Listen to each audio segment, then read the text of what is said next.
Stem splitting is something which only a few years ago was kind of the stuff of a madman's dreams and now has become pretty much table stakes for a lot of audio work. It's not just about creating acapellas and doing remixes.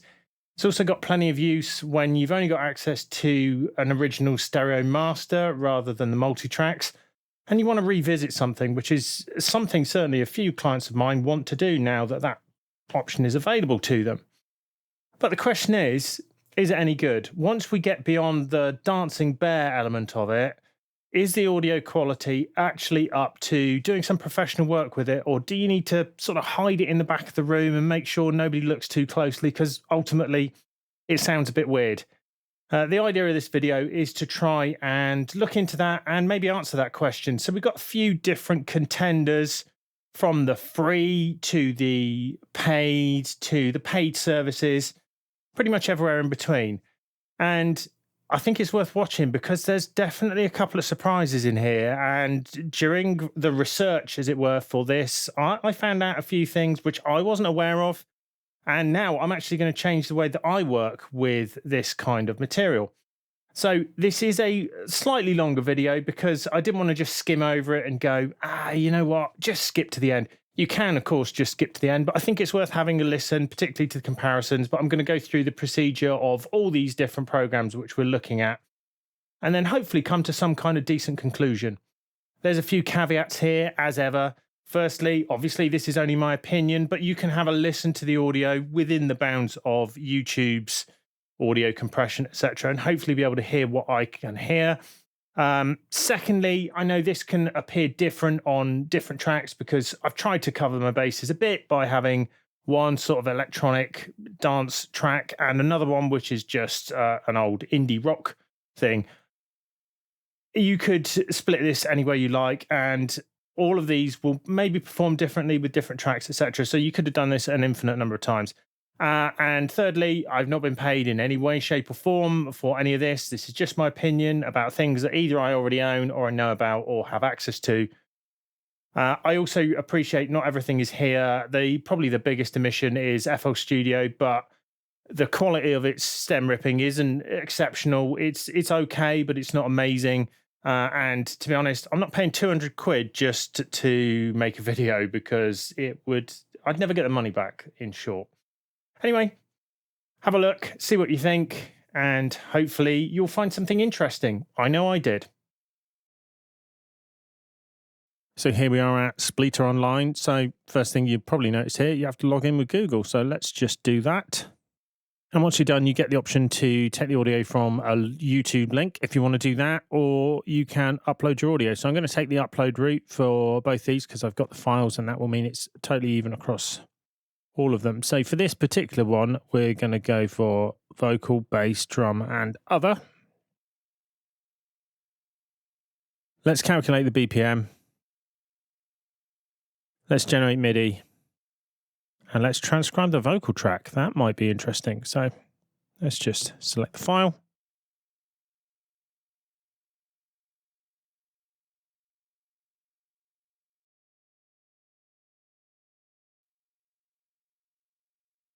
And once it's uploaded, I'm going to click start and see how long it takes to do this.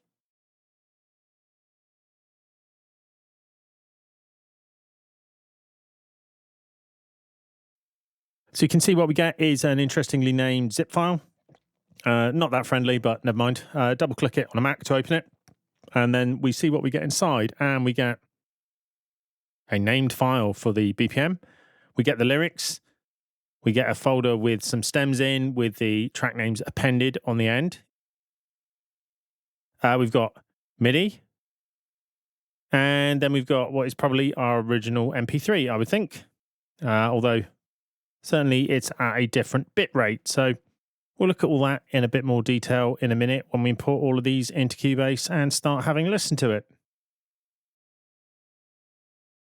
So here under Spleeter.org, we have another incarnation of Spleeter. So we're going to do the same thing here as was done with Spleeter Online and see if the result is the same. So firstly, let's browse for our audio file.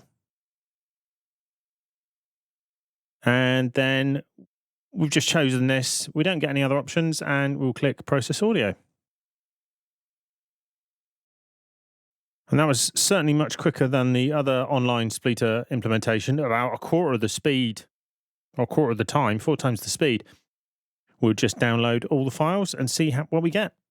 So this is more friendly than another one. We've got, a bit of random data here, probably the job number, etc. But then we actually get the name, so that makes it slightly easier if you were doing multiple ones. And then inside here, we just get drums, vocals, other, and bass. Note that these are all the same size, and in fact, they're all much smaller than the other online Spleeter implementation we saw. Nothing else here, no options. This is much more sort of basic, but we'll take a look at these and see how these pan out as well in a second in Cubase. So Spectralayers is, of course, Steinberg's spectral editing, and for our purposes here, stem splitting program. Now, you do get a cut-down version of Spectralayers called Spectralayers 1, which is confusing because it's like another number to deal with. Please just sort this out, software companies. Just call things Light and Pro or whatever. Anyway, there's 2 different versions we're going to test here because Spectralayers 10 seems to offer different options than Spectralayers, certainly 8 did. So we're going to do both of those as well, but the features are pretty similar. So it's not something I'm going to take you through. This is Spectralayers Pro 10. So we're just going to load up the track as we've seen everywhere else. So you just do open and then go and find the file in question, which in this case is this one. So this is the original MP3. And now we're going to do unmixed stems. So obviously this runs on your computer. It will be computer dependent. So if you've got a slow computer, then it's going to take longer, but that's one of those things. So we're just going to do unmix song. And in this case, we're going to have vocals, guitar, bass, and drums. We haven't got piano or other. That's it. So quality, I'm going to go for best, because that's what we're interested in, is the ultimate quality. I don't think doing it quickly and badly is necessarily a great idea. I don't know what the trade-off is here in terms of speed and sound, but there we go. So we're going to do that and see how long this takes on Spectralayers.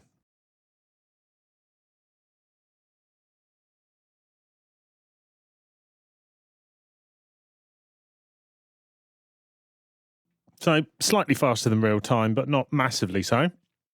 And now, in case you're not aware, in Spectralayers, it's pretty easy to export these. So we can just do export audio of all layers, put them in wherever we want, and then just choose the export format. So I'm going to do these as 24-bit int. And the export side of things is pretty quick and straightforward. So there will be ready for comparison. The process is pretty much the same in Spectralayers 8, so you won't be seeing that on screen, but you will be seeing the result of its work in the comparison later on. So trying to find web-based versions of Demucs has been a pretty slim picking, shall we say, because I think it's probably expensive to run one of these in the cloud, and it's the kind of thing you do as a project, set it up for yourself, use it a few times, and then as soon as you publicize it, a bunch of people turn up and cost you a bucket of money to run it. So that's probably not so great, but I found this locally running version of it. So I found this on GitHub, which gives you basically an installer that you can run, and then you have it running locally on your computer. So therefore, it doesn't cost the developer a load of money to do it. So let's give this a go and see how this works. So here we have some model selection we can do. We're just going to load the default. I'm sure you would get something out of all these different models which are available here, but we're just going to try this default and see how we get on. So let's load that model.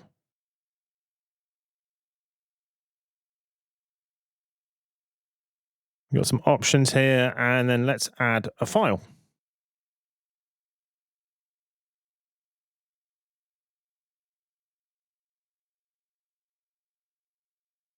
Here we go, and let's see how we go.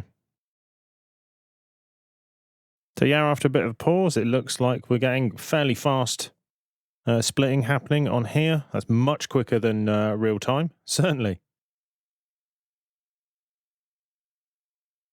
Well, they've all been saved as FLAC files. So that appears to have worked, and we will load that up into our comparison project in Cubase and then have a look at that later on. So that appears at this point to be a success, but certainly there's a lot more we can look at here by selecting different models, etc. So, and there are other options here as well.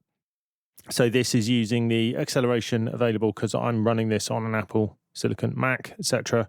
But apparently there are downloads for Windows and for Linux as well available, and we can choose file types, naming, etc. So a fairly comprehensive program and appears to be pretty powerful. We've also got these mixer options here, so we can get drums, bass, other, and vocals, which is what we're interested in here.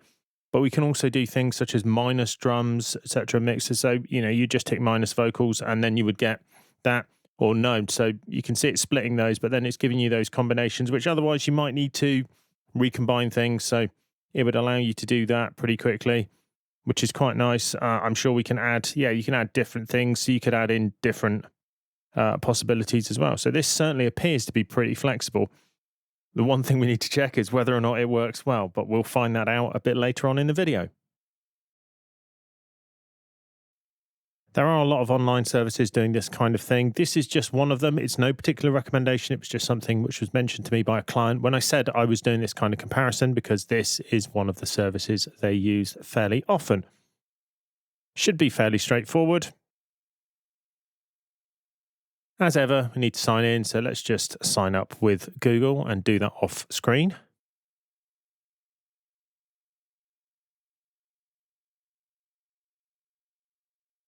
Slightly annoyingly, that took me back to the upload, but that's the kind of thing was only going to happen once.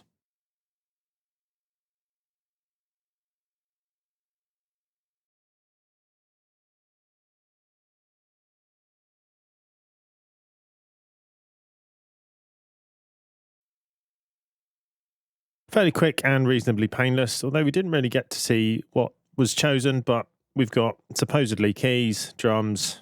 I think that's bass because it's got 4 strings effectively, and the singer. So let's download the stems. There we go. We get more choices there. So we're going to download all of those. We'll download them as WAV files because it may affect the quality a bit. We can only download MP3s for free. So let's stick with downloading MP3s. And we can see they're not particularly large, although obviously it's larger than the original. Let's also see if we can download MIDI. We'll look at that in another video. And then we'll put that into the comparison with everything else for the end of the video, where we take a look at the results. So this is an online service, and it's a little different from the other ones we see because here it is done manually. So this is the English version of the page. I think there's quite a few languages available here. They explain what they do, etc. And if you want to order, you can put in your information on the order page. And then once you've done that, and we get to the price page. Now, you may be looking at this and say, well, these are quite expensive. And possibly compared to free, they might be. But I think a lot of these things, you need to put them in the context of whether or not you were going to do them in a professional manner and if the results warrant this. So that's one of the reasons why I've been doing this in this video. So you can have a listen and say, well, maybe this is worth it. But also, they do a free demo. So they will do a 2-minute snippet of a song. You can get an idea of whether or not this is going to work for you, etc. I've had no payment from these people. They merely said, oh, we've got a good product. Would you like a listen? They've done the 2 tracks which are used in this video and no more. I'm not expecting any more. I haven't been promised any more. I don't really want any more, to be honest. I'm perfectly happy with this. It's nice to find out new things and cover them, etc. And this is one case where certainly that's what we'll be doing. So we're going to take a look at all of these different things in Cubase and compare them, hopefully fairly objectively, and have a listen and learn about whether or not stem splitters really do sound different or whether all of them are the same and we can just use whichever one we have access to. So here we are in Cubase, and as you can see, I've got the original track here, and then I've got all the stems that we've had from all the services we've seen on and offline, etc. So we've got quite a few to go through. bear with me. I think it's worth listening to these. I'll bookmark all of these, obviously, but I think it's actually worth listening to this because this is a useful, big decision and take some time to make reasonable decisions. So firstly, we're going to listen to this very first bit. So listening just to the original track, and then I'll take you through all the different stems, etc., and what I'm noticing in them.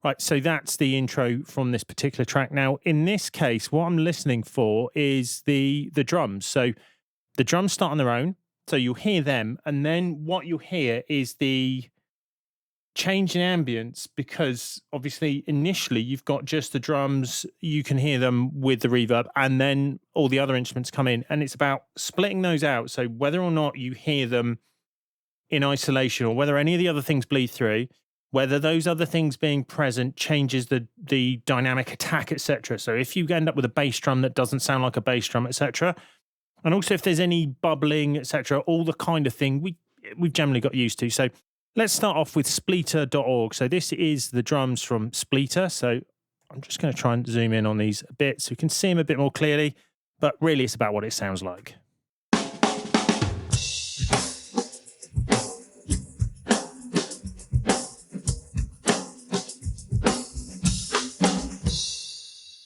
Now there, I think you can hear pretty clearly that initially, when the drums are on their own, they get split really well. They're the only thing that's happening. As soon as the other things turn up, we get all of the things we don't really want with this. So we've got the attack of the drum disappears. Listen to the bass drum. It just becomes this sort of like a fade in, almost like it's been reversed. We've got some bleed from some other instruments, and also a lot of, it sounds like low bitrate MP3 warbling. Sounds like it's underwater.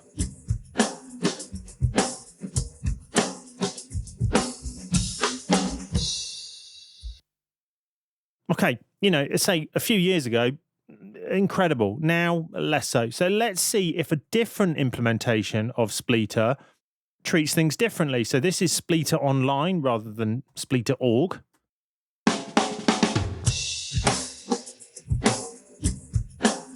Sounds slightly better, but we can hear some tones in there.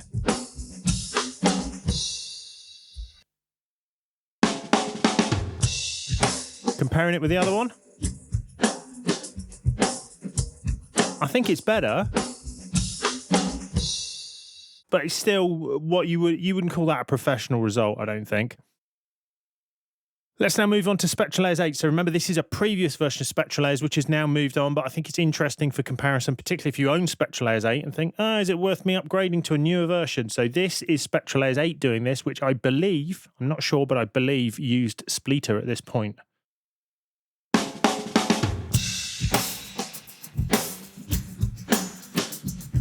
Sounds a bit better. Can hear more bleed of the instruments in there. It's a bit less bubbly, I think, and the attack is a bit better, but it's still that same kind of thing. So it's like the model has been, fine-tuned and adjusted, but it still isn't capturing what we'd like from it, which would hopefully be sounding like the original drums. I don't think you're ever going to get it exactly like the original drums, but you'd want it closer than that. So now let's move on to more modern things.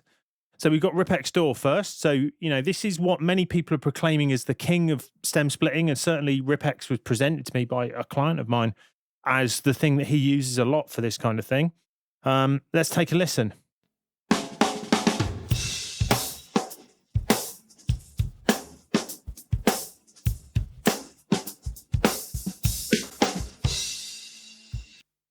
Much better. I think we can all agree, surely, that that's much better. There's much less of the warbling, much less bleed of the other instruments, but also the bass drum has got most of the attack you would expect from a bass drum. So this was a recorded 20 odd years ago in a local analog studio. It wasn't an amazing sounding recording. It's not like maybe modern sort of quality of kick attack, etc. But that's sounding much more like it. There's a little bit of a weird burble towards the end. If you have a listen to this in here, when Cubase, Yeah, one of those snares goes up in pitch, which is a bit strange and it sounds a bit phasey, etc. there. But generally, that's a lot better than any of the Spleeter alternatives. So it's a step up. Now, Demucs GUI. So this supposedly uses the same machine learning model that Ripex and Spectralayers 10 use. So, but this is the freely downloadable GitHub project that somebody's done. Let's take a listen to this. Let's take a listen to it while it's soloed, shall we? That would be a good idea.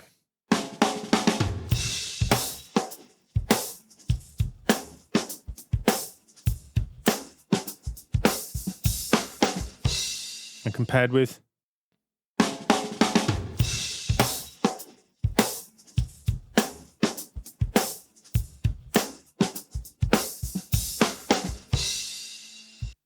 I wouldn't say there's an enormous amount in that. It swings and roundabouts. Some of it I think I like a bit better, but I'd really need to listen to that very closely indeed to know whether it's just me thinking it's better. It's certainly in the same league. It's way ahead of all the Spleeter alternatives. So that's quite a surprise for something that's free. You can just download that, use it as much as you want. It's pretty quick as well. So that's quite interesting. Now, Spectralayers 10. So this, of course, is the newer Spectralayers. So this, I believe, is now using Spleeter. Certainly there's some comparison. Sorry, not Spleeter, Demucs. So this is the newer version, and it's just changed over to using that. And there's some interesting comparisons with Ripex on the Spectralayers developers website. But here we go on this particular one. Does this sound better? So let's solo that.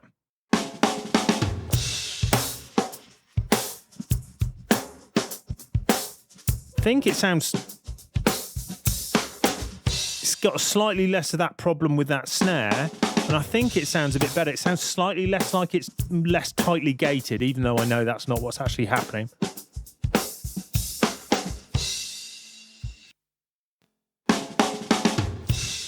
So there's Ripex.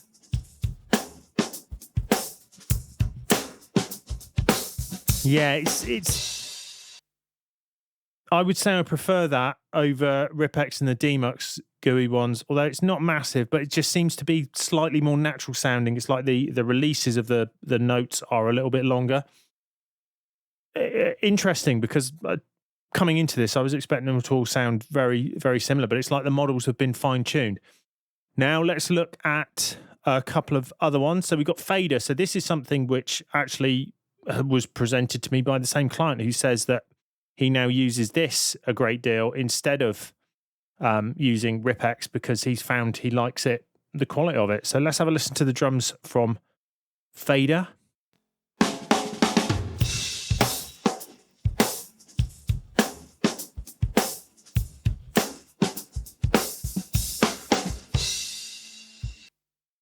Pretty good.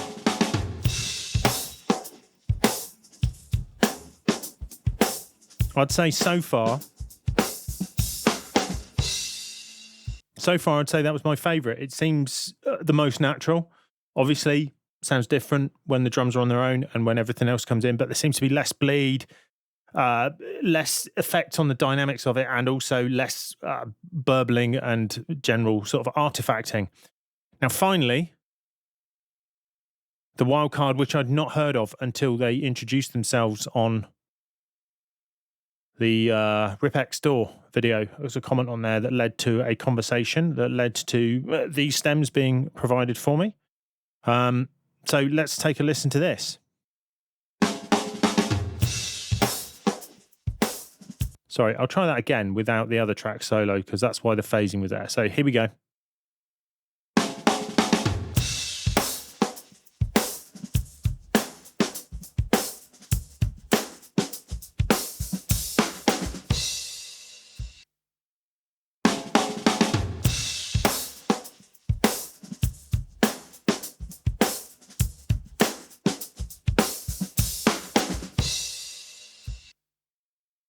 Compare that with Ripex.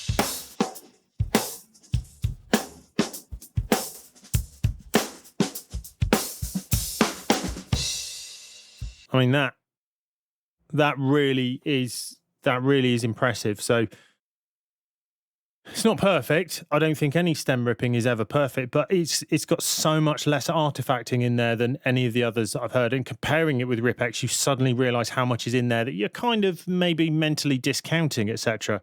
It's really incredible to hear that and see what's going on. It's just, you know, quite an impressive piece of software. That's pretty amazing. But there's more. A few days later, now this is a personalized service, as I mentioned earlier. So a few days later, he sent me an updated version of this where they'd fine-tune the models. And in this particular case, it was possible to not only improve the drum ripping slightly. So let's just listen to those drums.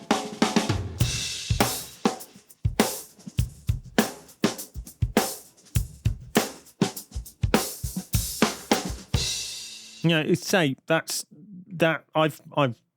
I've heard worse submixes of drums in recordings when they haven't been through this process. But on top of that, they actually provided separate kick, snare, toms,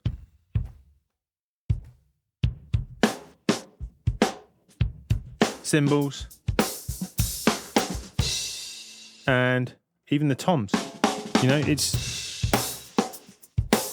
the power of this is incredible. I mean, this is the stuff where you really think, well, if you can get this, that's amazing. Now, I'm sure this doesn't work for everything, and some things it wouldn't separate as cleanly. If you listen to the cymbals on their own, they do sound a bit weird.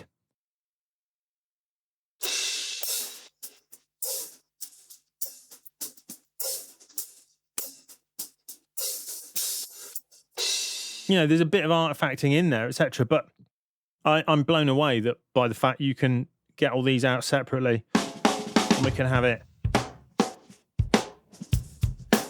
with or without, etc. That gives you real mixing capacity. You could really effectively remix an original stereo master.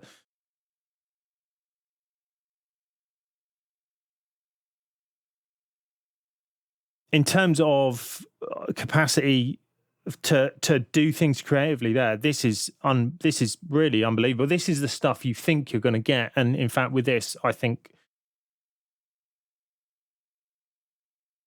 it seems to have arrived where I could present this professionally to somebody and they wouldn't be going, it sounds a bit artifacty or a bit weird, what can we do about that? Because most of that really does sound very, very good indeed.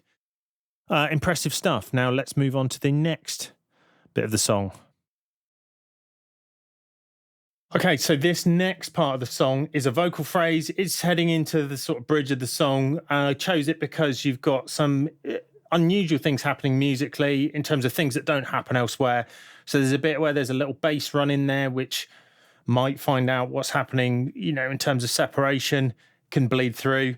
And also dynamics are changing. So I think this is reasonably tricky in my experience for these kind of things to handle well. And again, it will find out whether or not it can track this properly and keep everything separated. So here's the original bit of the song.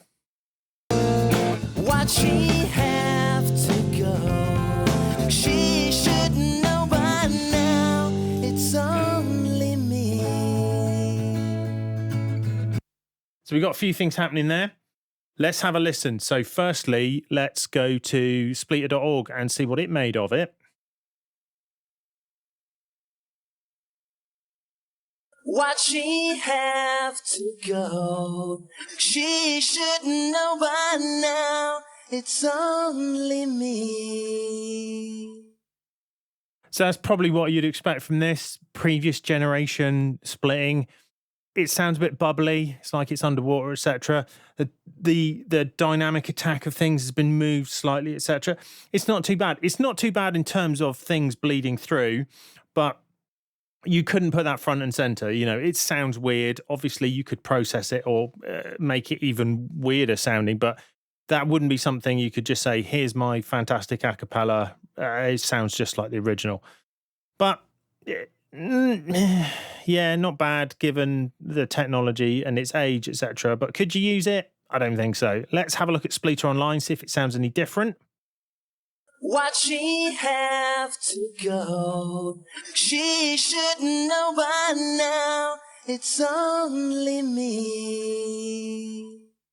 Yeah, it swings and roundabouts there. So there's some bits where you can hear like guitar squeaks seem to be popping through. Sounds slightly less bubbly, but still, is it usable? Probably not. And Spectralayers 8. So again, this is using the old Spleeter model, apparently. So let's have a listen to this. Why'd she have to go? She should know by now. It's only me. Okay, I would say that was better, but there's some weird sort of phasing things happening about a quarter of the way through. But also, if you listen again, you can hear the guitar chord note is slipping through into that end phrase. So here, there's a chord in there. Why'd she have to go? She should know by now. It's only me. If you listen carefully on headphones, you'll hear there's like a note coming through on the guitar, which has been picked up in the vocals harmonic. So again, you probably couldn't stand that up on its own. Now let's have a look at Rip-X-Door because it's next on the list. Let's see what it's made of it. Now this is moving into the Demucs family of splitters.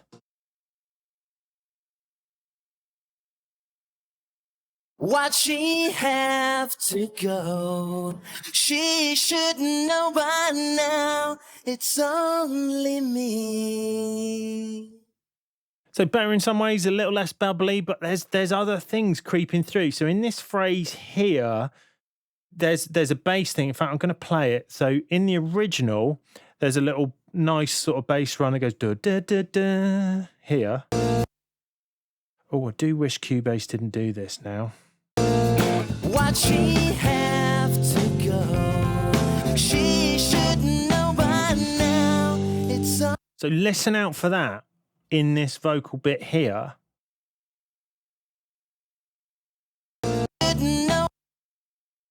Oh, without the original in.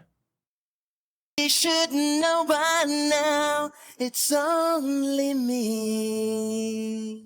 It's only very subtle, but it is breaking through there. It's the kind of thing, if you listen to it a few times, you'll hear that in there, and then you won't be able to unhear it. So, again, better, but is it perfect? No. Right, Demucs GUI, how has it got on with this?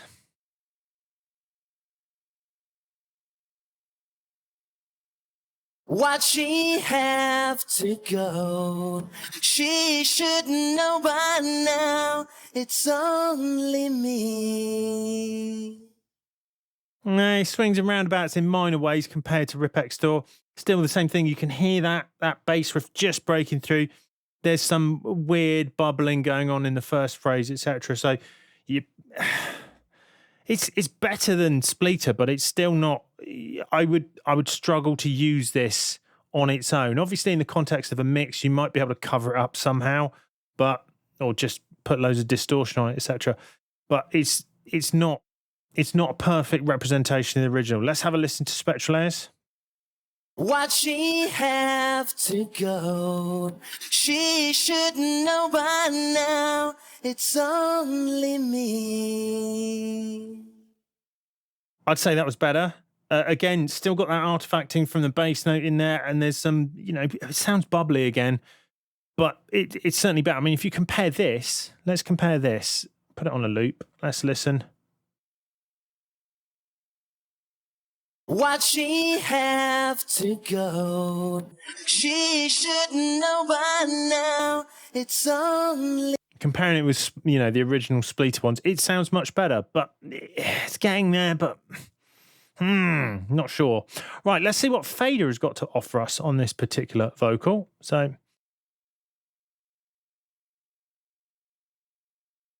Why'd she have to go? She should know by now. It's only me. Again, a few changes here and there. Different sort of quality of bubbling in there. The artifacting is still there. You can still hear that bass line still popping through, etc. And it sounds like you can hear the guitar at the end. So it's not great in this particular instance. Right, let's have a listen to what ai-lyd managed with this. So, ai-lyd, I'm not sure. Do you call it ai-lyd? Sounds a bit weird. Anyway, I'm not sure. There's probably a pun in there. There is in most names, isn't there? So, Anyway, let's have a listen to this.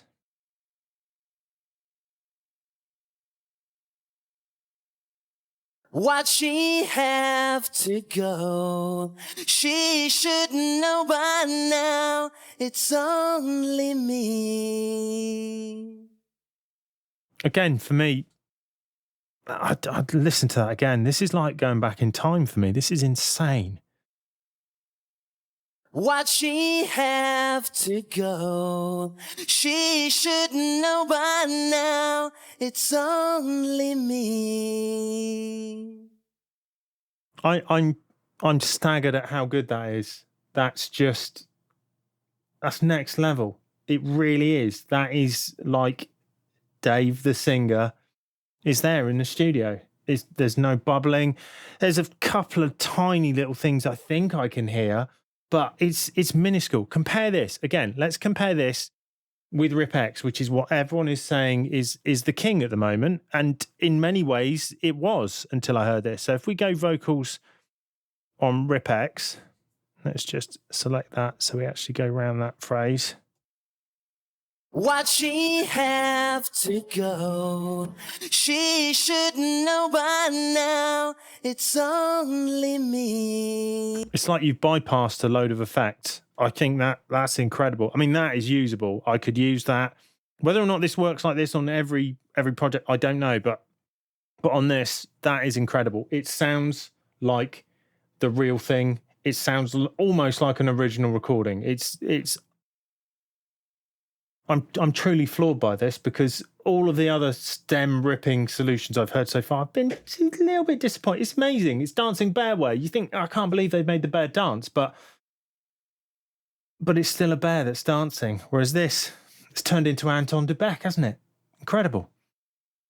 Anyway, let's listen to the next bit. We've got one more bit from this song that I want to go through, because again, there's some other elements in there which are important.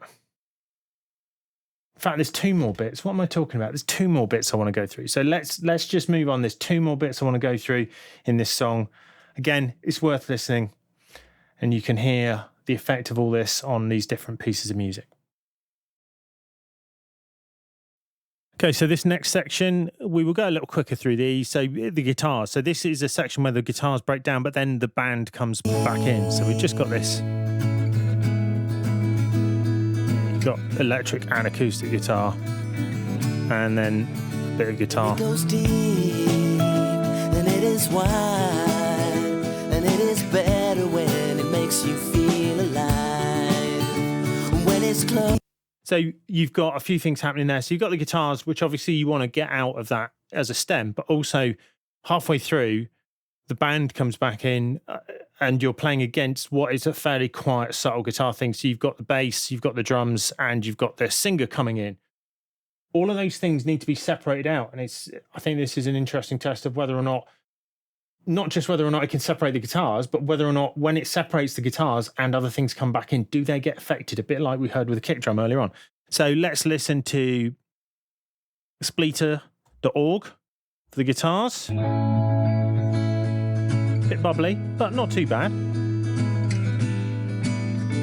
But then everyone else is coming back in now.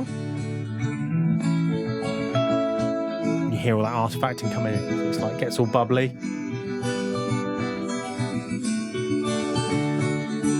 It'd be all right for transcription purposes if you wanted to hear what was going on, but again, second half of that, not really that usable.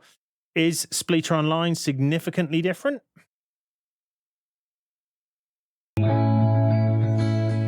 Again, bit dark, bit artifacty, especially on the picking.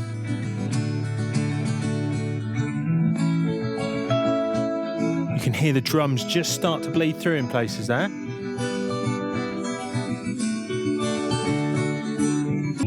Similar but different. So again, if you're going to use these, probably use both and compare between the two. Spectralayers 8. Now. Again, it starts out a bit artifacty and then clears up a bit when it's the only thing that's happening. But we'd expect that. And now you can just hear the drums.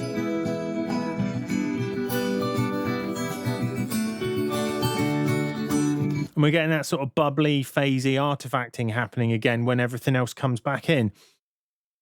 Right. Ripex. So again, let's see if we can take a step up when we move into Demucs land. Again, this first bit you'd expect to be okay because it's pretty much the only thing that's happening. It's at bar 54 on your screen is when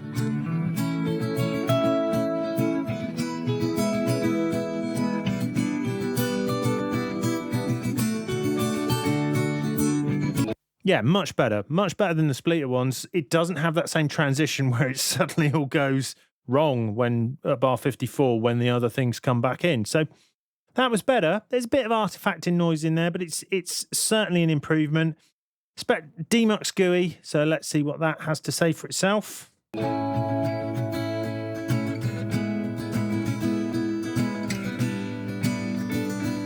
Again, here's the test coming up.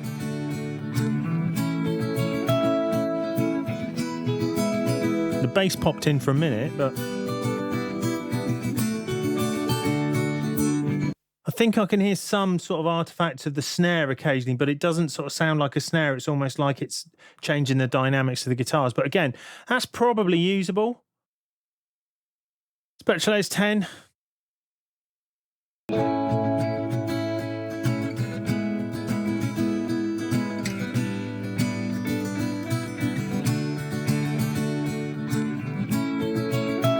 No bass note there. Interesting.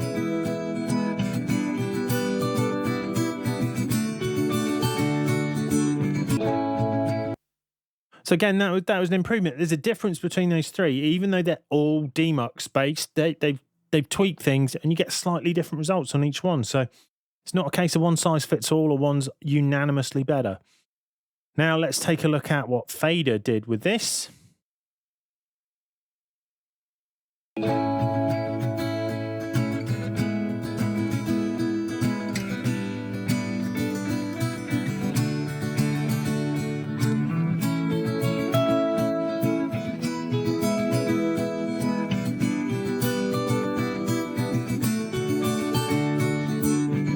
Yeah, some glitching in there. I wouldn't expect that because on other things, Fader has been better. But there's like little microscopic glitches and sort of artifact bubbles, etc.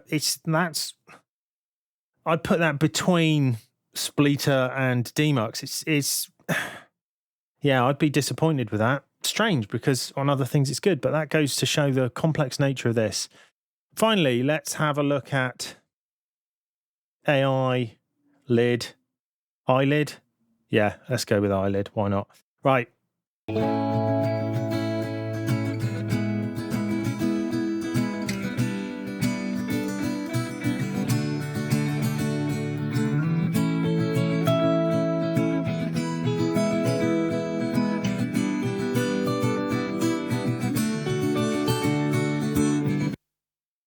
Again, I think that's the best. I think that's the best of the lot. There seems to be the least artifacting, not a lot.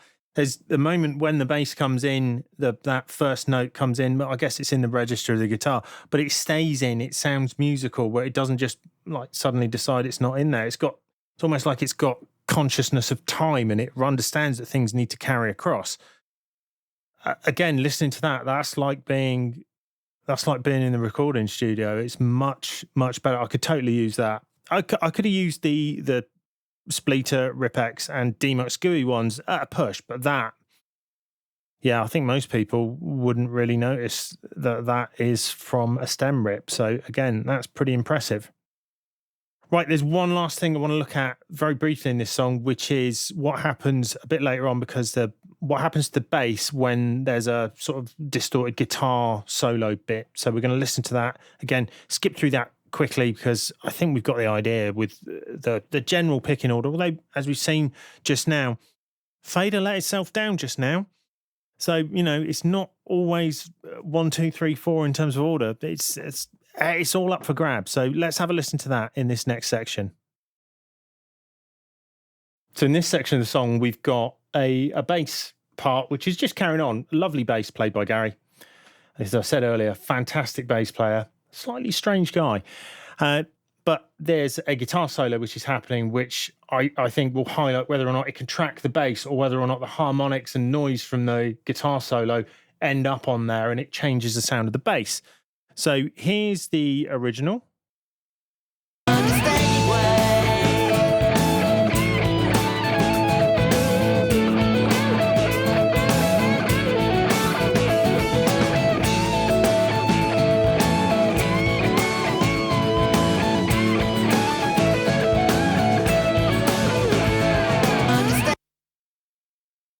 Get the idea there. Let's have a listen. So let's see if the bass carries on okay in that, or if it gets affected. So firstly, as ever, Spleeter.org. Bubbly. Yeah, so you can hear it's changing the harmonics of that because it's getting a bit confused about what's going on.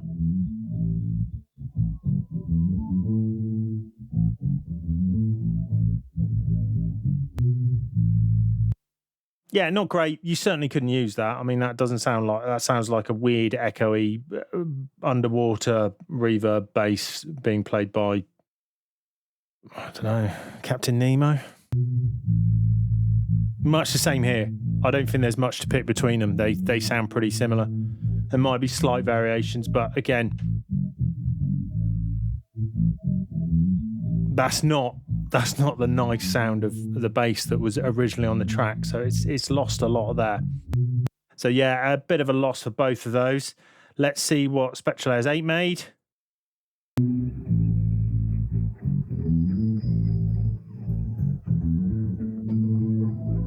It's a bit better. Guitar's picking through, so you could hear the guitar came through there, which it didn't with the others.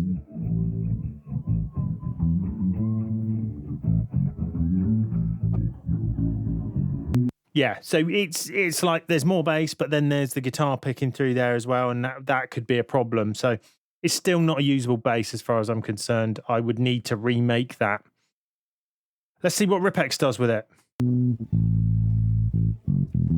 Sounds like a bass. Who knew? It's a bit of artifacting, but it's got that tight attack in there. Say Gary was...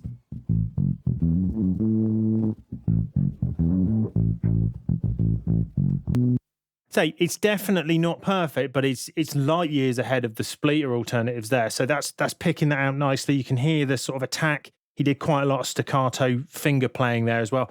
But in some of it, you could hear the harmonics were coming through and it was sounding a bit distorted. So it's not perfect, but it's yeah, it can't even see the competition as far as that's concerned.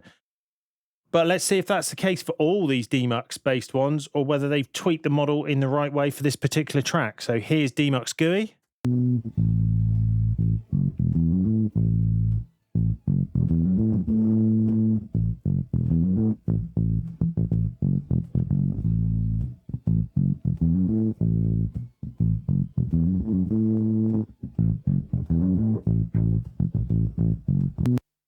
Yeah. Again, slightly different, not perfect. Around bar 75, there was a bit of weird distortion coming in there, which I'm pretty sure wasn't in the original, recording. He wasn't that kind of guy. So that's what the test is. It's interesting to hear that. I say definitely way better than the others. I'm not sure. I think I'd probably prefer the Ripex one to that, but it's not night and day for sure.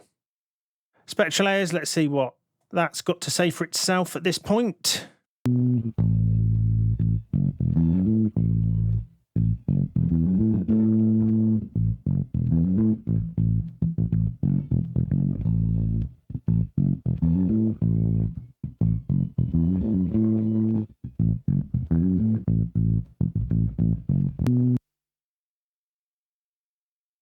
I think I'd have to do some A to B, A-B listening between them, but I think I preferred the other two. I think of those three, I'd say it was Ripex, then Demucs, and then Spectralayers, because it sounded like there was more sort of harmonic artifacting in there. So it's not that kind of bubbly stuff, but it's picking out some other stuff which isn't really there. Sounds a bit distorted. So again, possibly usable, but not perfect. Let's see what Fader made of this.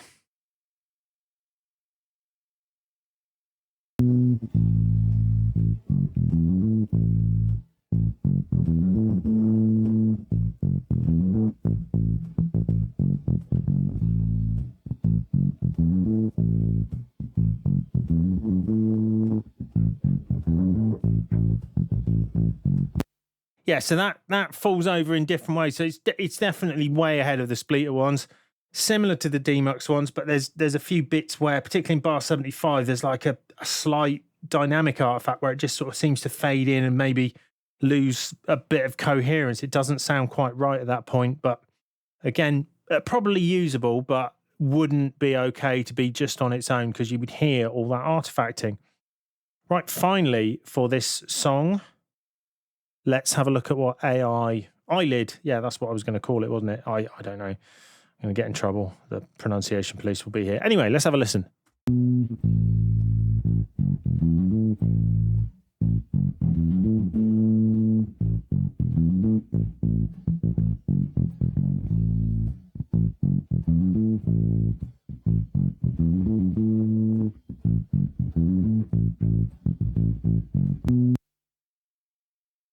Right, that was the version 1 they sent me, and then they worked on it and sent version 2. So let's have a listen to the final version, because I think that's probably, you know, representative of the service you would get.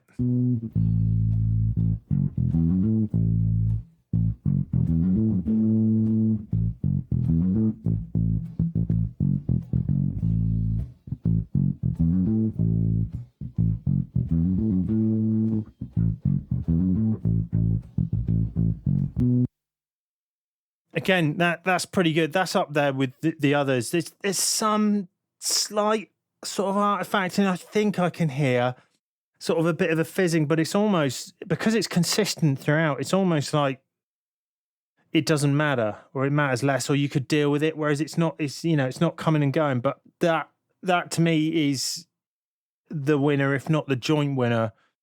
I think I'd probably use that over RipX's one, but it's not 9 day like some of the other things have been. But, you know, certainly these are way ahead of the early kind of splitting things. I'd use that, I think. And I think I'd probably find that easiest to deal with. And it sounds a bit like it might even be sort of an amp noise that's in there. And I've recorded things like that in the past where you've had to deal with that kind of thing. And it would disappear in a mix.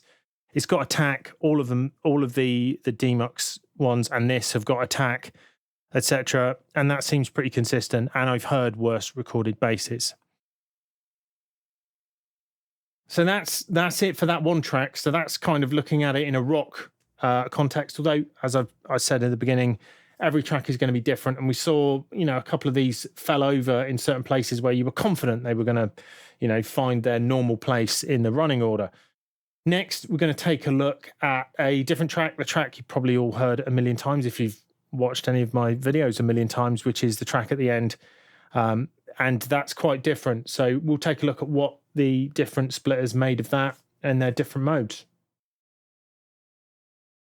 Okay, so now we're going to look at the other side of the coin as far as this review is concerned, where we're going to just be looking at a piece of electronic instrumental music. It's the music from the end of every one of these videos that I've put out.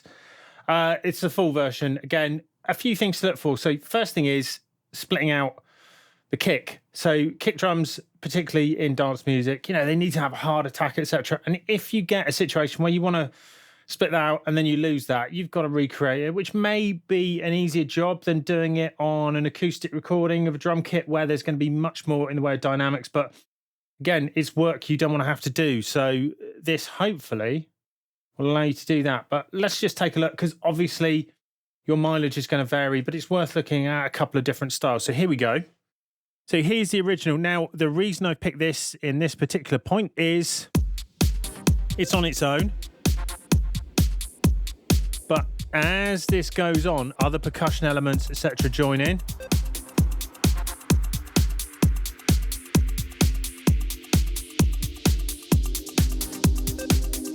Synth turns up.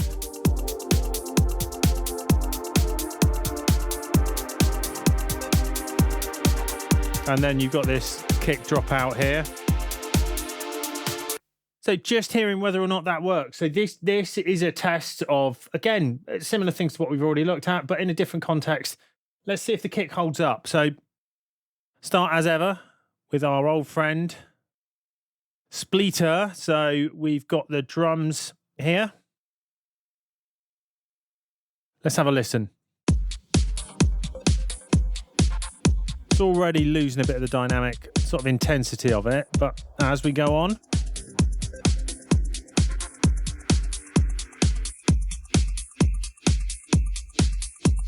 so you can hear the synth appeared and then disappeared.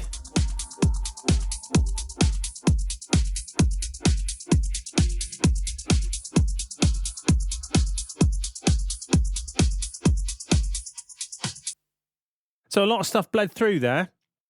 You know, that's generally not going to be that useful.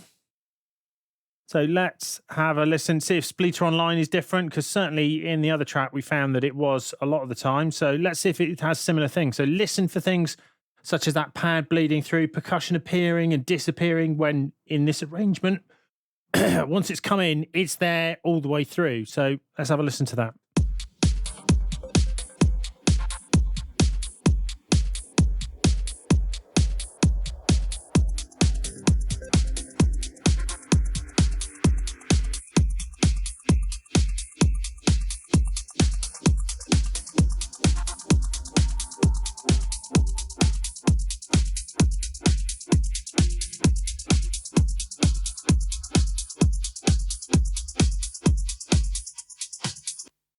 It's a similar story there. So we've got the same thing, and we can see it on the waveform. You know, you can see it's building up, and there's stuff happening. Ideally, that would have just been pretty consistent all the way through. Let's see what Spectralayers has got to offer us. So again, this is Spectralayers 8, so an earlier version.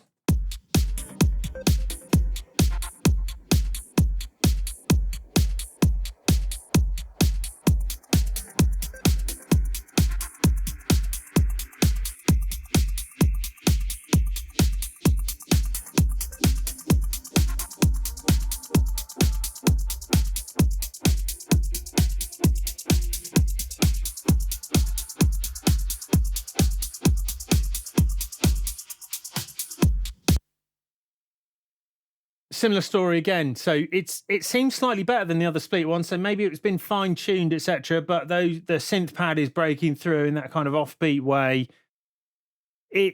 Things appear and then disappear once they sort of become noticeable to the algorithm, etc. So it's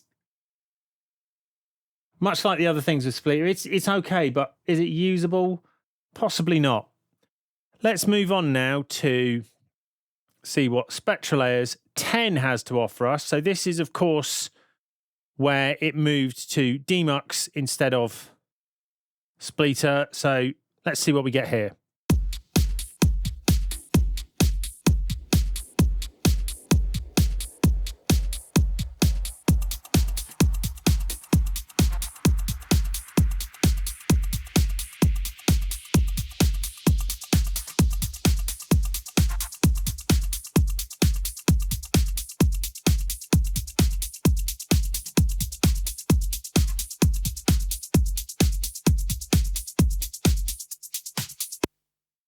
Yeah, that was pretty good. It didn't have all the problems of the previous Spleeter-based ones we've seen. So the difference between Spectralayers 8 and 10 is pretty marked. So, you know, often when software developers say, oh, it's all new and it's improved and it's much better, it's easy to take it with a pinch of salt. But that is night and day better. I mean, that's pretty usable as a stem.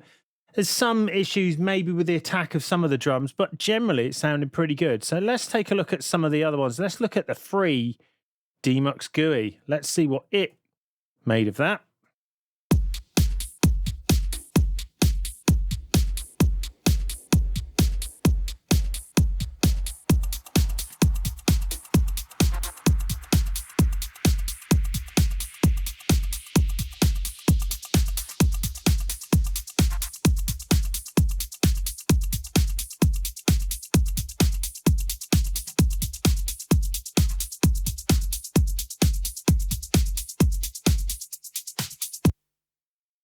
Again, I think that was pretty good. The percussion stays in there. There wasn't significant bleed of the synth pad. I think at one point I thought I could hear it, but again, you'd need to listen to it really in detail to know whether that's in there. But that certainly sounds pretty usable. And then finally, Ripx Door for this particular group So again, we've got that there, and let's see if this sounds the same as the other ones we've already heard.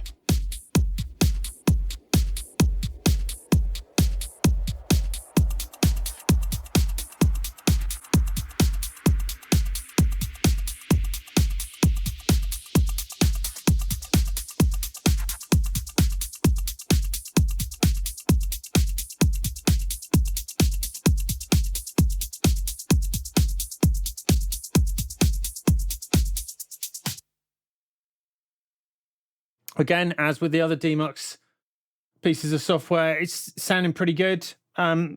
Maybe a couple of little bits here and there we think, oh, that's not quite right. But again, it carried all the percussion through. There wasn't a big bit of offbeat synth pad coming through, etc. So a big improvement between those particular families. Now, let's see what Fader had to offer us here.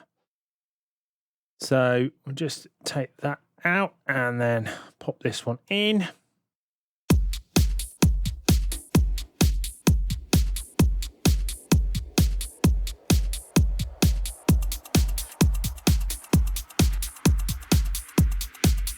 A little bit more of the white noise coming through. Probably a good thing, because I think that belongs there.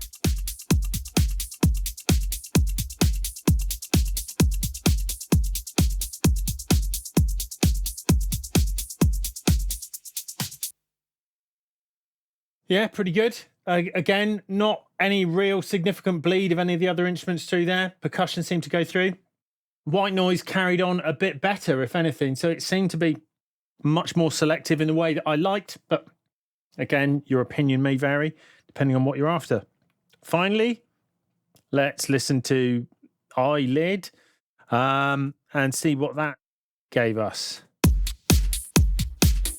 Now that instantly sounds a lot harder, the kick drum, so it sounds like more of the transient dynamic is in there.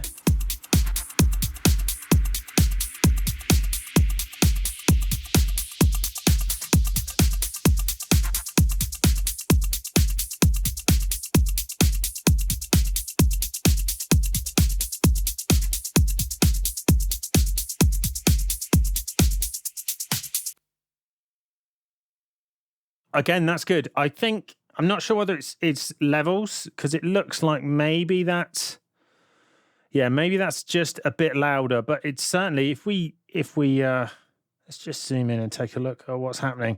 Now, obviously they're not time aligned, but we seem to be getting a bit more. Let's mess this up and move this out of time. So I'm just going to try and align these and just roughly see if we can make them look a bit more consistent. In fact, let's just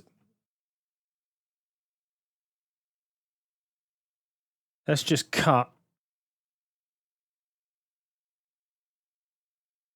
each of these there and there, because then I will be able to just grab it easily and maybe make that one a bit louder. Yeah, I think it's probably just level, because they look, superficially, they look pretty similar to each other. So maybe it was just that the levels of those were a bit higher.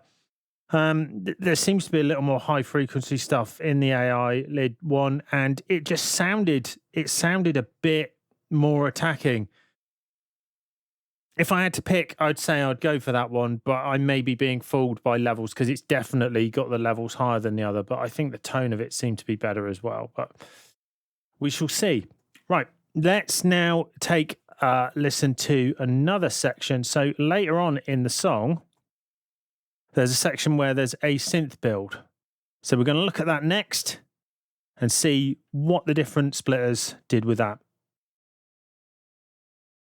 So in this section, there's a synth build, pretty common in a lot of electronic music, should we say. And it's whether or not it can keep hold of all those parts while other things come in. So there's a bit, you can see these are overlapping on screen, where you've got the kick build is coming in, whereas you've got the synth building up as well. So it's whether or not these elements interact and whether or not one takes away from the others, etc. So let's just have a listen just to the original.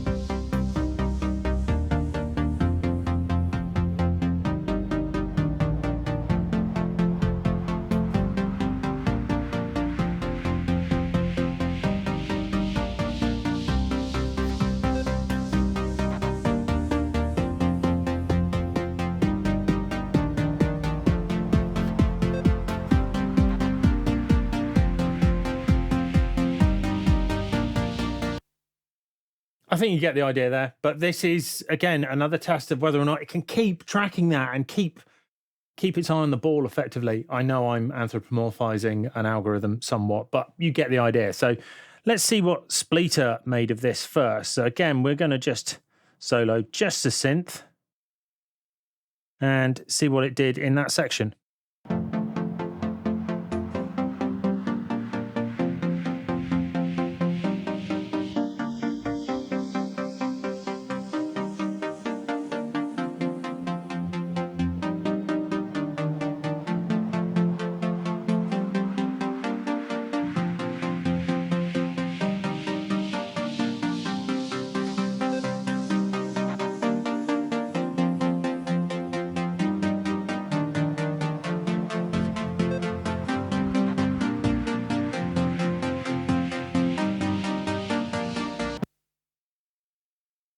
So you can see what happened there. You could hear what happened there. So towards the end, when the other elements came in, phasing started happening, the dynamics sort of changed. We got this weird bit at one point where it sort of phased almost to not to nothing, but suddenly a lot of the power dropped out and then it came back in. So there was a lot of complication in there that it just couldn't handle. Let's see if the Spleeter Online implementation of that can do any better.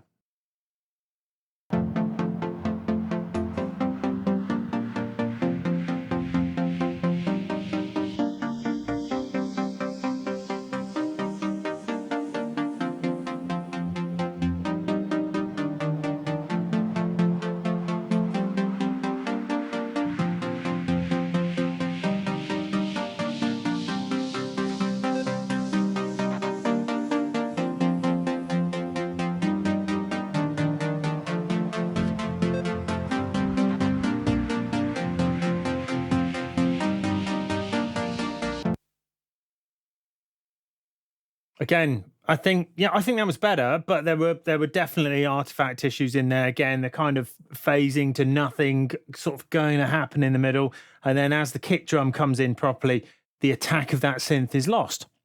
Understandable, but still not acceptable. I think would probably cover it. Now let's see if Spectralayers 8 can do any better.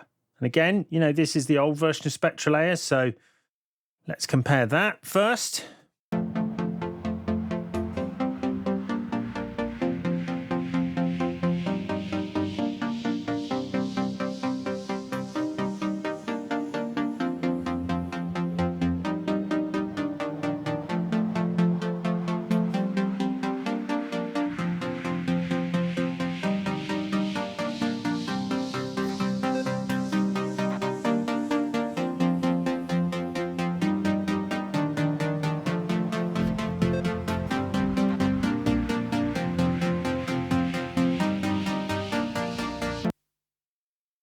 Yeah, well, that seems to follow with a lot which we've seen, where it seems to be better than the other Spleeter implementations. It's not falling for the same things. It's not quite perfect, but it doesn't have the same degree of that phasing thing happening. And towards the end, when the kick drum comes in, the synth doesn't start losing where it is. You hear a few bits of bass pop in, etc., but it's definitely much better of those three. But let's see if Spectralayers 10 made a better job of it.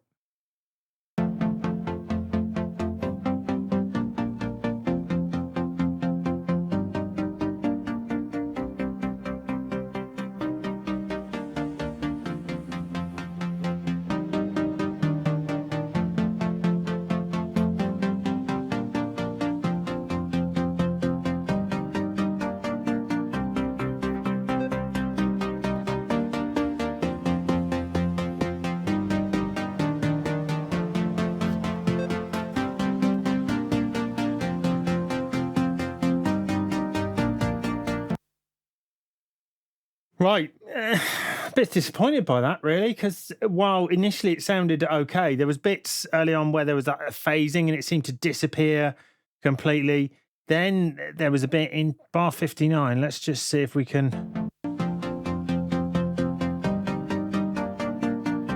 Yeah, there's sort of weird harmonics happening, which is like kind of a nice effect, but it's not what I want.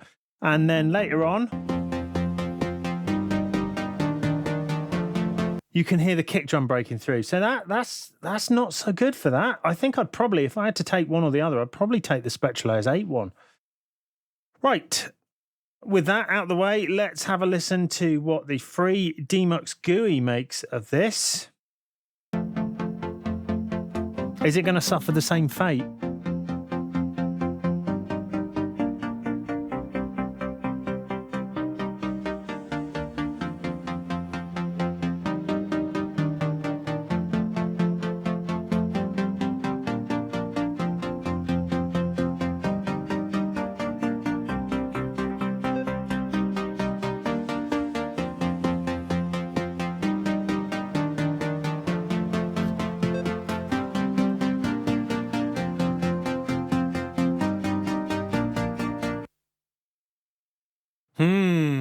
Yeah, so again, it's got some elements that Spectralayers 10 had in there. So it's a tweaking of that Demucs algorithm.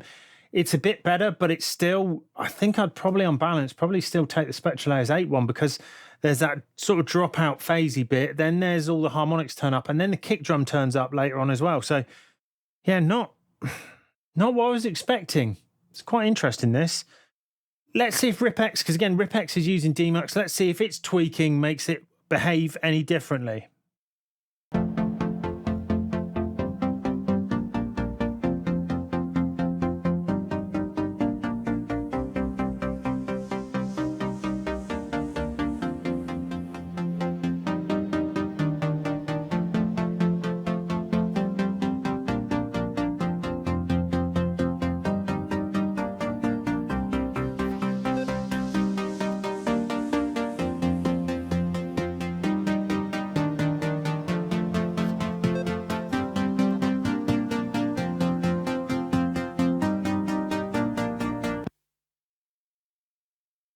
Yeah. Well, there you go. I'd say of the 3 Demucs implementations we've just listened to, I'd say that's probably the best. But then there's the one bit around bar 55 where it really drops the ball. So it's like, it's definitely swings and roundabouts, this. If I had to go for one, I'm still not sure. I think I'd probably prefer Spectralayers 8 because it's slightly more consistent, even though it's a bit more challenged overall. But it doesn't do this dropping out thing or the phasing thing or the kick drum turning up. So yeah, it's not a knockout win for the new algorithm on this particular test, which is not what I was expecting at all. Right, let's take a listen to ai-lyd on this.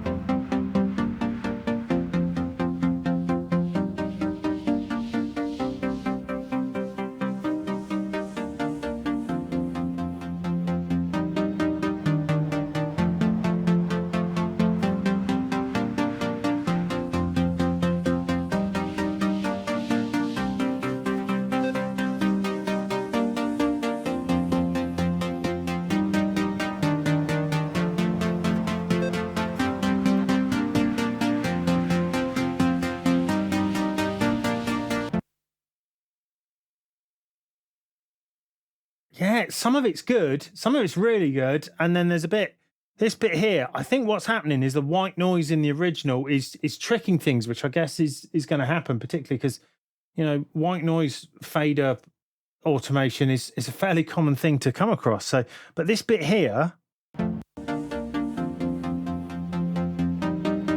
where it almost totally drops out. And again, there's the kick drum comes in, although it doesn't have that harmonic-y bit in bar 59. So again, it's an improvement, but is it perfect? It's not. It's pretty good. I'm not sure which one I'd pick over this or Spectralayers 8. I think if it wasn't for the little dropout bit in bar 55 towards 56, I'd probably take this one, but I'm not sure. Yeah. Of course, I just realised I skipped over fader. So let's have a listen to what fader did for the synth.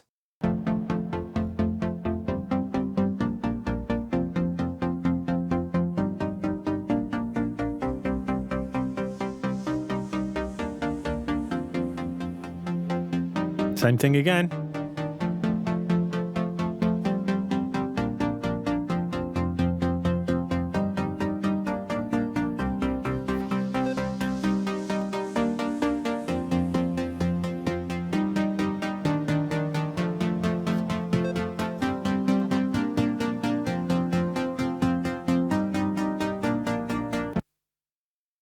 Yeah, that's really showing similar issues to the others. So there's that dropout above 55. You can see it on screen, but also it has the kind of random harmonic thing happening above 59 and the kick coming in. So really, yeah, it's not a knockout win for anybody in this particular round. I think if I had to, I would probably re-audition Spectralayers 8 and the ai-lyd ones because they are the nearest thing, but both of them are compromised in one way or another, and both of them would need some work or some patching to get you over that, or you need to change your arrangement to suit that. So anyway, let's move on to the next part of the song, which I want to listen to, which is the final part for this particular song. So this last test is where we've got a kick build and pad, etc. in the original, so you can hear this pretty, kind of standard stuff. So we've got the kick building up.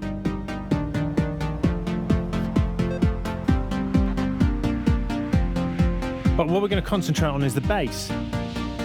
Whether all these changing things affect its ability to pick out the bass, because the bass pretty much carries on, apart from a couple of beats in bar 68. It's going all the way through this, playing the same pattern over and over again. So let's see if this trips any of these up. So firstly, we're going to start with Spleeter.org. And you can already see there's a gap in it, so it's going to sound weird, but let's see what happens.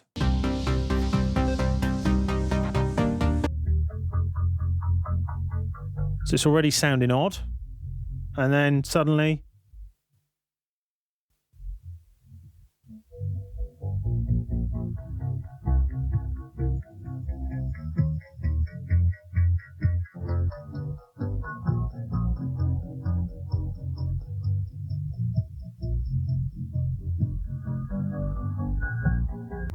yeah, weird things occur in there. Dropouts, weird dynamics. It's not a bassy sound. You wouldn't use that. It's got kind of an FM bass vibe to it, but there's much more than that in the original. So let's see if Spleeter Online fared any better. Doesn't look like it from this. Let's just fast forward to the bit where it drops out.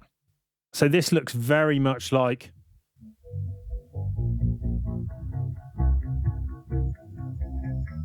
if anything, slightly less consistent, although the level might be higher. So, yeah, certainly not a tour de force there. Let's move on to what Spectralayers 8 made of it. And again, we've got a drop out, though it looks a little more musical at least. Bass sounds a bit better.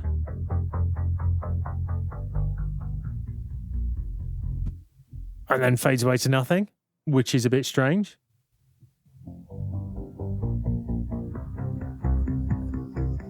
Bit of a kick breakthrough there.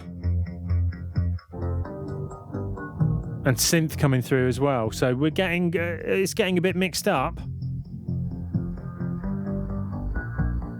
And some weird artifacting at the end there as well. So yeah, quite a lot wrong with that. Now let's see if the change to Spectralayers 10 improves matters. The first thing we see is it seems to be carrying on all the way through. So that's a good sign, but what's it carrying on with? That's the question.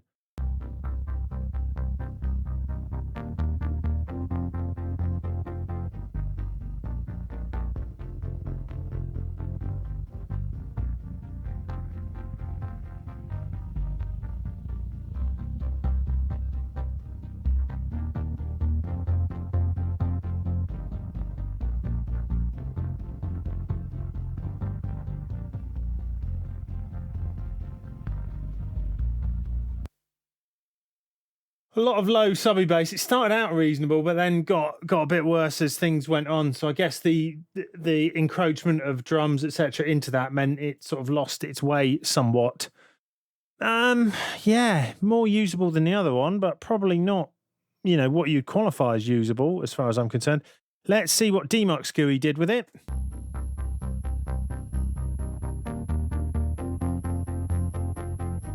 So a bit of breakthrough of synth in there.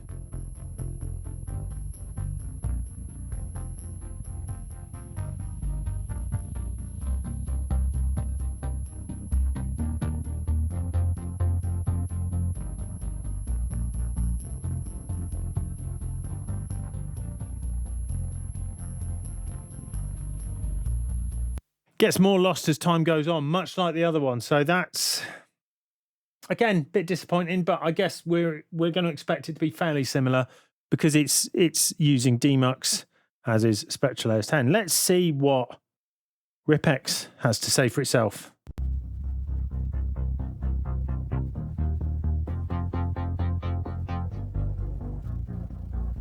So some synth breakthrough.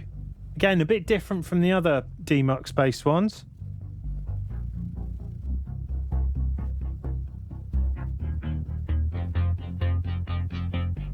Sounds a bit FM based there again. And again, sort of dropping off in intelligibility as...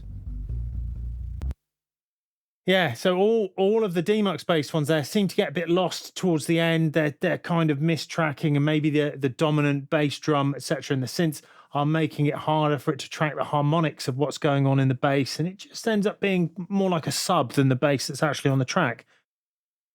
Not a knockout win for anyone there. Let's take a listen to Fader. So let's see what this has to offer.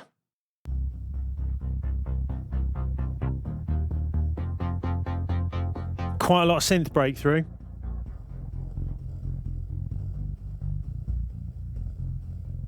Not a lot of bass.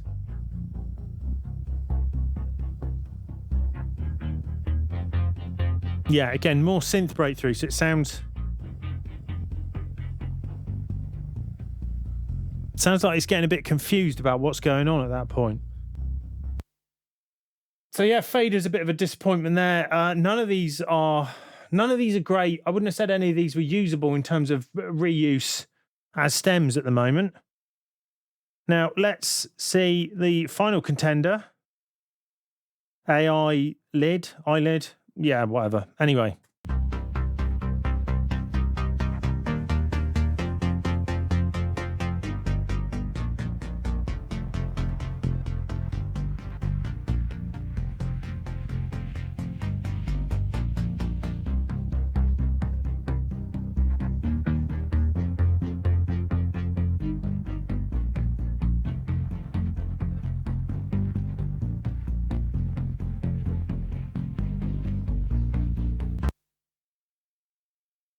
Of all of those, again, there's some breakthrough on the synths, etc. Where the others, the first Spleeter ones, got completely lost. You could hear it sort of fading down and the harmonics dropping out at that point. Probably the most usable of the lot. I wouldn't say it was perfect, but it seems to have taken some of the synth and then consistently done that rather than it breaking through. So again, as with some of its other ones, although it may not be perfect, it's probably more usable because it seems to be almost more musical. It's like it's got more awareness of, well, this could belong to this, which is, again, I'm anthropomorphizing an algorithm, but it's interesting to see that. So that's quite a long look into the performance of some stem ripping software on two particular tracks. So before I give my opinion or summary, I think there's a few things to take into account here. Firstly, performance will vary depending on what tracks, what style of music, but say even individual tracks will be different because this is a complex, really complex thing that's happening, and its performance is not necessarily totally predictable. So Fader was one that really stood out for me, that most of the time was consistently, top 3, and then occasionally it would totally drop the ball. It's like this inconsistent person you would never bet on because every now and then it would just totally screw things up. It's a difficult thing to predict, and you probably need multiple tools in your arsenal, but then you are getting into other issues in terms of phase relationships between tracks. So this isn't something where you're just going to be able to recombine them and get the original. You're going to have some work to do, and certainly it's not just the universal panacea, which maybe it's presented as for a lot of people.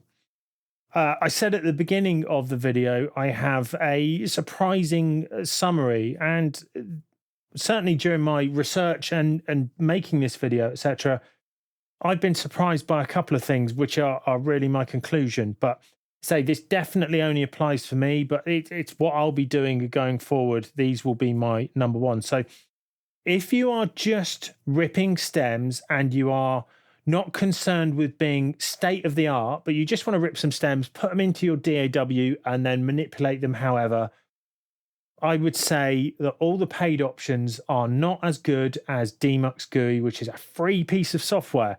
I'm going to be doing a video on it next because while it's an interesting and free piece of software, there's a couple of little sort of sharp points on which you can cut yourself if you're not careful. And loading up other models or downloading other models, certainly at the time of me recording this, doesn't work for boring reasons that I will go into in another video and show you how to get around them. But in terms of just pure stem ripping, if you just want to do that locally and quickly with as good a quality as is generally available, then I would say use Demucs GUI. It's just going to work. It's not going to cost you loads of money. Now, obviously, the other two commercial tools that I'm talking about in here, Spectralayers and RipXDAW, do have other features and functions to them. They are not just stem ripping tools. But if you are just using them for that, and I think a lot of people are, then maybe, you know, if you haven't bought them, maybe you should be looking for the free one, because, and possibly even supporting the developer, because he said he's going to train some more models if he gets some donations. More details of that on the next video. The other thing which really surprised me is the quality of the ai-lyd, whatever stems. So this whole video was actually prompted by a random comment from the CEO of the company. And I have to say, for the most part, particularly on the indie rock song, I'm blown away by the quality of this. This, to me, is the quality that we were always expecting with this. And up to a point, stem splitting is still dancing bear, where, as it were. You know, it's like, it's a bear that can dance, but it's still a bear dancing. You know, it's the ai-lyd thing is more, it's turned into Anton Dubek. It dances beautifully. You're like, oh, I'm impressed with this. Most of those stems, in fact, all of the stems in the rock song and most of the stems in the electronic music song, I would say I would probably use in a client-facing context. Certainly some projects which are involving master tapes from the 1970s, etc., I would definitely be recommending my client to use that service. But as you can imagine, for that quality and that amount of research and effort, it is expensive in comparison with just doing it yourself with obviously a free solution, but even with a paid solution. But I think the quality, if you really want the quality at the moment of all these things that I've tested, that's the one to go for. And I haven't heard anything else which is anywhere near as good. There's not no artifacts on there, but most of the time you can't really hear them. And say in the context of the rock song, it took me back to when I recorded it, which was a long time ago, and was quite a pleasant experience for half an hour's reverie, mindlessly thinking about my wasted youth. Anyway, as ever, I hope you found this video useful, and if you have, please comment, like, and possibly even subscribe, and we'll see you again soon for more Music Tech Tuition.